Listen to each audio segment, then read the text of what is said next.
Cuando observábamos lo que iba a ser el recorrido a primera hora de la mañana que llegábamos aquí al Gazapo, veíamos que una de las paradas decía cámara frigorífica y a muchos nos llamó la atención, pero me gustaría que usted mismo lo cuente.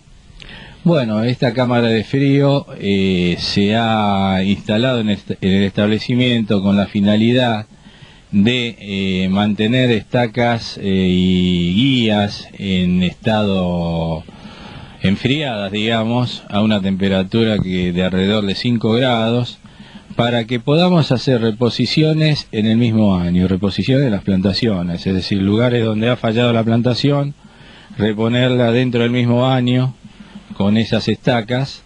Y un ensayo que hemos hecho fue muy promisorio, pero tuve un rendimiento del 100%, con un clon también muy importante, o que pinta muy bien, que es el 568-1. Vamos a decirlo porque seguramente ya lo están viendo en imágenes, que esta cámara de frío han adoptado una casilla rural y da un perfecto funcionamiento. Sí, se adaptó una casilla rural, de las que teníamos en Las Ánimas, que estaban montadas arriba de un pontón. Bueno, lógicamente se le hicieron todas las aislaciones correspondientes, se le instalaron los motores y es una cámara que funciona a la perfección. Eduardo, hemos tenido la oportunidad de en una parada ver la hidroplantadora, en un simulacro, digamos. También es algo muy simple, seguramente tiene un costo mayor de lo que es la plantación tradicional. Sí, el costo es mayor, pero la garantía de prendimiento es prácticamente absoluta. Entonces, si nosotros plantamos con riesgo, el costo va a ser mayor todavía, porque va a tener que reponer todo. Lo que sí, hemos mejorado mucho el equipo, porque partíamos de una bomba pistón Ropaco en la primera instancia, ahora hemos instalado una bomba centrífuga, y a su vez con una multiplicadora, cosa que permite bajar las vueltas del tractor. Y hemos llegado a rendimientos muy importantes, de alrededor de 0,37 hectáreas por jornal, es decir, 2,70 jornales por hectárea, que es un buen rendimiento, ¿no? Eduardo, en esa misma parada hemos visto también un sistema de riego, y el ingeniero Pablo Vivas ha dicho que en este campo lo que se busca es no perder una sola plantación, y que ese sistema de riego ha sido la salvación de muchas plantaciones. Sí, de acuerdo. El sistema de riego, en cierto modo, se utiliza la misma base que se utiliza para la hidroplantadora. Es el mismo equipo en la cual se le modifican, se reemplazan las lanzas plantadoras por tubos de conducción con bajadas que van a cada planta y de acuerdo a la distancia de plantación. Sí, lo que no hay que confundir que este es un riego de mantenimiento para emergencias y no un riego como se hace habitualmente para que crezca más la planta, ¿no? Es para salvar plantas. Pero bueno, hemos tenido muy buenas performances con esto. El ingeniero Vivas, cuando estábamos ahí observando el funcionamiento, dijo que por jornal se pueden hacer 2 hectáreas, lo cual parece poco, pero 2 equipos por 10 días estamos hablando de entre 40 y 50 hectáreas regadas en época de sequía extrema. Sí, y no es poca cosa, porque son 50 hectáreas que se salvan. Y si duplicamos, hacemos doble turno, son 80 hectáreas que se salvan. Y con mínimo esfuerzo, porque si nos ponemos a pensar de que esas hectáreas no se llegan a salvar y hay que volver a hacer todo el proceso de forestación, bueno, nos vamos en números muy lejos, ¿no? Nos vamos en número y en tiempo, que es lo único que no podemos recuperar sin ninguna duda. Correcto, es así. Eduardo, también había una pulverizadora, me gustaría que usted mismo nos cuente, y seguramente las imágenes van a hablar también, van a acompañar el relato de cuál es el ancho que abarca, cuántos picos tiene, para qué lo utilizan. Bueno, la pulverizadora es una pulverizadora de arrastre, tiene un ancho de labor, es decir, de punta a punta de botalón 12,60 metros, con 37 picos separados, 35 centímetros a cada uno. Tiene movimientos verticales, es decir, se pueden subir los botalones y bajarle de acuerdo a la altura de las plantas.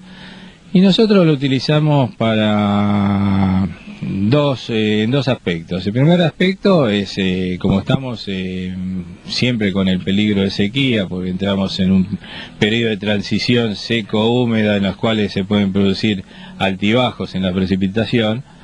Entonces, nosotros estamos trabajando haciendo barbechos químicos. Barbechos químicos significa que hacemos una previa roturación del suelo. En marzo, abril hacemos una fumigación con glifosato, de manera de matar o eliminar las malezas más agresivas que hay en este establecimiento, que son el gramón y el sorgo de Alepo.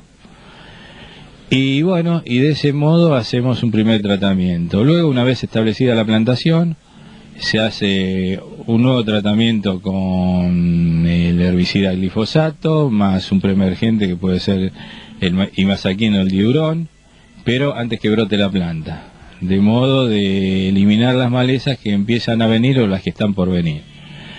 Y luego, en la época estival, o primavera-estival, cuando empiezan las gramíneas con toda su agresividad, digamos, sorgo de Alepo, gramón, se le agrega, se fumiga con graminicidas, ¿sí?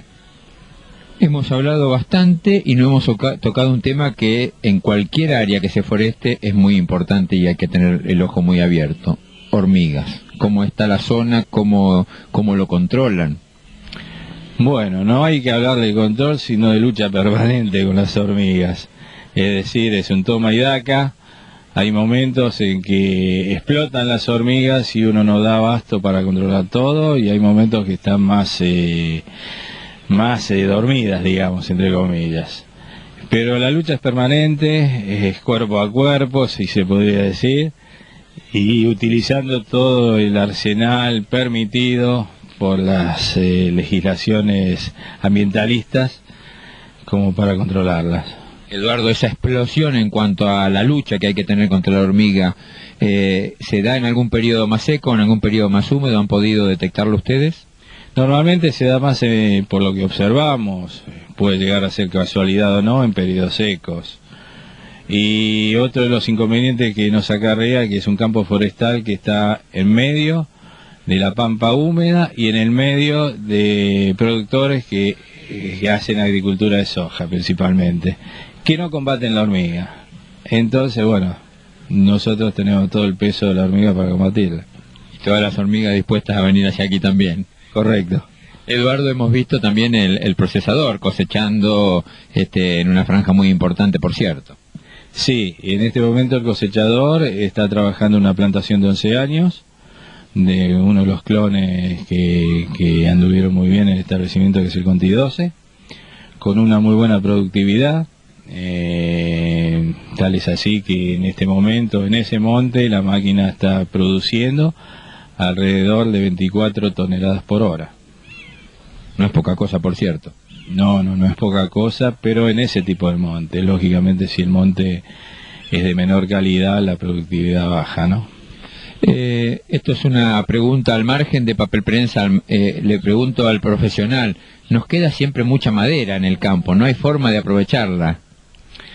Sí, ese es un problema a resolver, y yo creo que ese problema que hay que resolver pasa por dos aspectos. El primer aspecto es que no hay herramientas adecuadas como para moler ese material.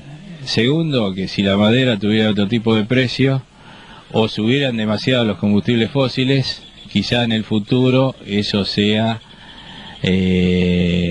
factible utilizarlo como biomasa. Dos preguntas finales. ¿Cuál es el volumen de producción o de cosecha o de madera que están sacando por año en el Agasapo?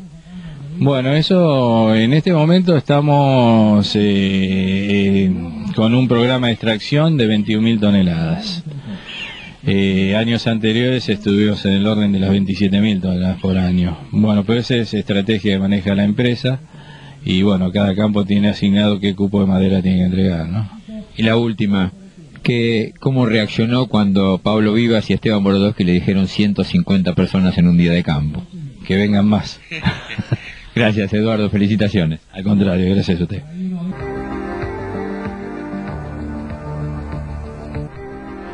AFOA, Asociación Forestal Argentina, desde 1946, propendiendo al desarrollo forestal nacional.